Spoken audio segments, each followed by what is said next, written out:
Hey everyone, welcome back. I'm Joe, and today I'm going to show you how to put in baseboard molding that's going to look very, very professional. Now, we're going to go through whether or not it makes more sense to miter your corners or cope your corners. I'm also going to go through a bunch of tips and tricks on how to get those corners looking as good as possible. Now, you can see behind me, we have a nice new vinyl floor. If you want to see the vinyl floor installation, you can click on this link up above. So why spend the time to cope the corners versus miter them? Well, the main reason for this is it's going to look a lot better, but the secondary reason, and honestly, in my opinion, a bit more important, is it makes it easier to put up the trim. So anybody who's ever put up trim before knows that none of the corners are 90 degrees. Once the sheetrock guys get in, they get the mud on there, nothing is 90. So if you're in there trying to miter, it's not 45, it's 47, it's 46, it's anything but 45. If you cut the miter long, it spreads apart. If you cut it short, you have a gap. It's just really, really hard and finicky to get the miters 100% perfect. Can it be done? Yes. And if you're painting, your trim's white, caulk it, cover it up, it's still going to look great. However, doing it with the cope, you avoid a lot of those problems, and I'll explain. So when you have the cope and these meet up, you get a lot of leeway. So let's say you are greater than 90 degrees in the board spread. You can see I get quite a lot of spread there, and I still maintain a quite tight gap. Even as I come in, again, like I am now way, way more. This is probably like an 80-degree angle at this point. The cope is still nice and tight and looks great. Again, now I'm going to come out, I'd say, now I'm probably at like 95 or 100 degrees. Now, it's just starting to spread a little bit, but not bad at all. So that's the real benefit of coping. You don't have to worry about your walls being off, and you're still going to get a really, really clean look. Okay, so how are we going to cut the cope? So the first thing we're going to do is we're going to set our saw to 45 degrees. And we're going to take off the corner of this board. Now, all this 45 degrees is doing is that's going to give us our line to follow for when we use the coping saw. So we're going to take this off right now.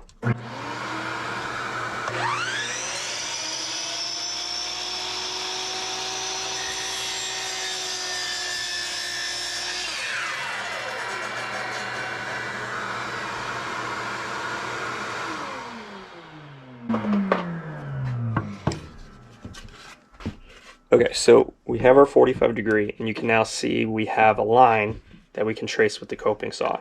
Now, the simpler the molding, the easier the cope cut is. This top part has to be cut with the coping saw. There's no other way around it. Now, you can use a handheld coping saw, or there's attachments, and I forget what the name of it's called, but there's a special foot you can get on your jigsaw to make that cut. Some people will also do it with a die grinder. They'll back cut it with a die grinder. The point is there's a bunch of ways to do that. But when you have a straight run like this, you can save yourself a lot of time by using the miter saw. Now, to make this cut, what we're going to do is we need it to be beveled the opposite way, but we have to flip the board over because we don't want to come in through the decorative part of the molding. We want to come in through the bottom. So we're going to set the saw to 30 degrees. And the only reason that I'm not doing a full 45 degrees on this is because the steeper the angle here, the less wood you're going to have right at the end. And the less wood you have at the end there, the greater the chance of chip out. Now, that said, you don't want this flush, otherwise you don't have enough room to kind of get this to match up well, which is the benefit of the cope. But you also don't want to make that so thin that it's going to crack. The trickiest part about this cut is you do have to look over the saw because you don't want the saw teeth to come past that point right there once you start to get into the decorative design.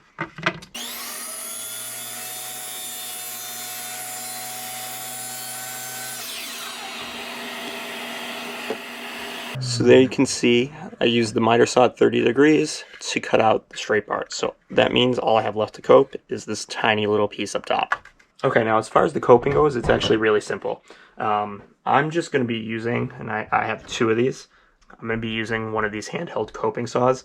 This one is super old. I had it. I don't even know what I was using it for, but the blade was wicked rusted, and I couldn't find at my hardware store blades for that. So these are cheap enough. I think this was $12. I just picked up a new one here. So what I'm going to do here is I'm just going to trace this cut, and as I'm doing it, I'm going to try to be keeping this saw also at a 30-degree angle. Again, the angle isn't too important as long as it's not too steep, because then you'll get chip out. You do have to be super careful on this corner, because that corner is going to be the least supported of the entire piece, and that is the area most prone to break off.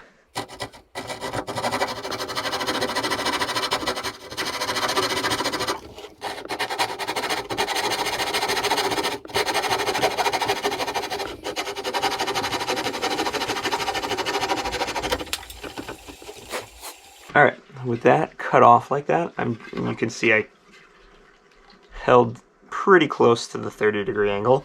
What I'm going to do now is I'm just going to take a piece of sandpaper, sand it out a little bit so that it will sit nice and flush. Again, while I'm doing this, I'm being super careful of that top corner, because that's the weakest point. And also, I think it goes without saying, the closer you were with your coping cut, your initial cut, the less sanding you're going to have to do. There you go. So that's it. Perfect coping cut. And when we install this, the installation will be very simple. We're simply going to take this and match it right up. And you can see you get a nice tight joint by doing that. That will take very little finishing. You probably don't even have to caulk that. The paint will just fill right over the seam. So the other great part about using a coping cut rather than mitering it is measuring is super, super easy. So you cut the board a little bit long, or you just cut the cope on the end that you want. And then all you're doing is you're going to hook the tape measure right on to a flat part of your cope. So in this case, I can hook the tape measure anywhere around there. And then that is just my distance from wall to wall at that point. So I can pull this out, and in this case, looking for 84 1/4.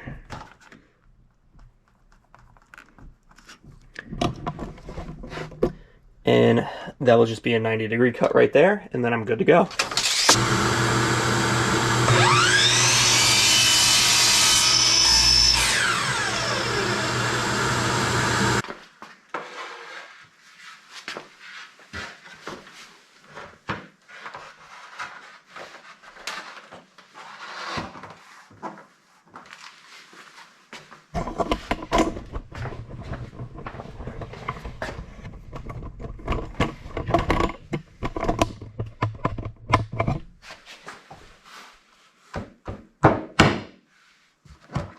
Can see how tight that is right there. No caulk, no nothing, and the joint's already almost perfect.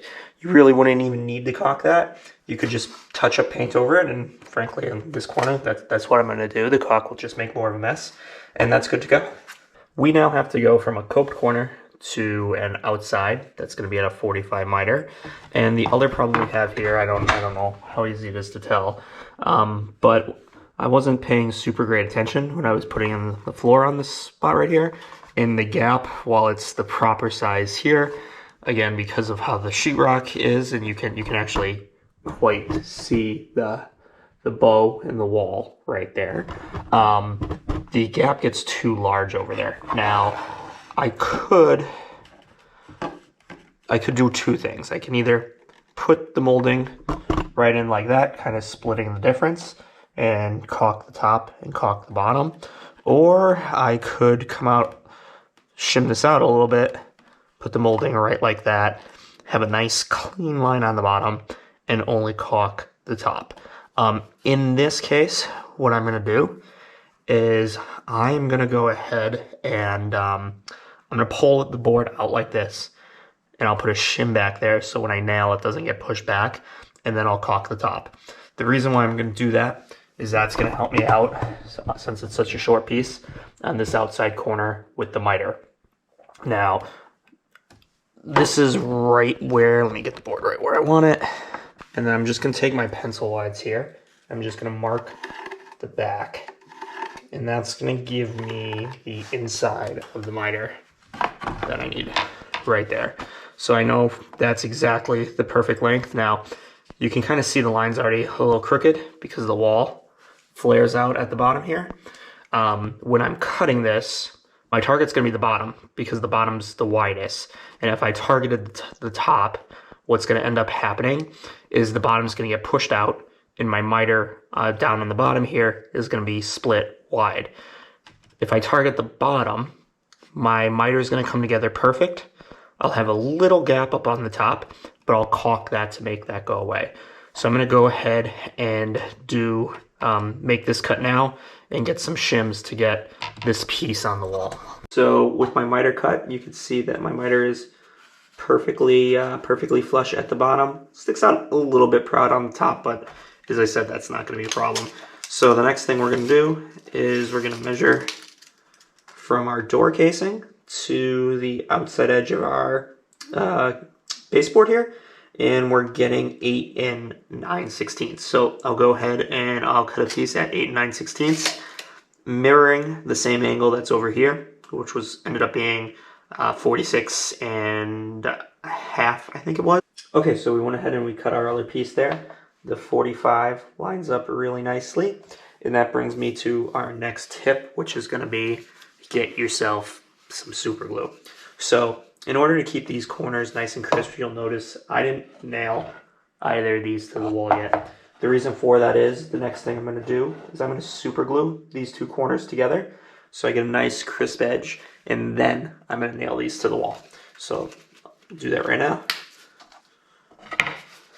I am going to use some activator so it dries instantly. And then just put it in place right at the wall to make it a little easier. You gotta do this kind of quick.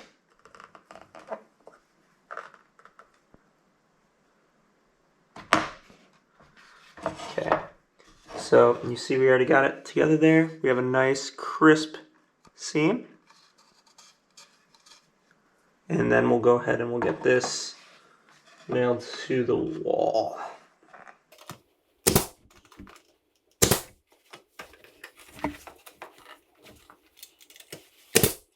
And in case anybody is wondering about that gap on the door right there, these door casings were here before I started this project. That one obviously was not put in correctly. I do have another piece of trim that I'm going to be using to extend that to the floor to fill that in. But I'll do that at the end when I'm doing all my touch-up work.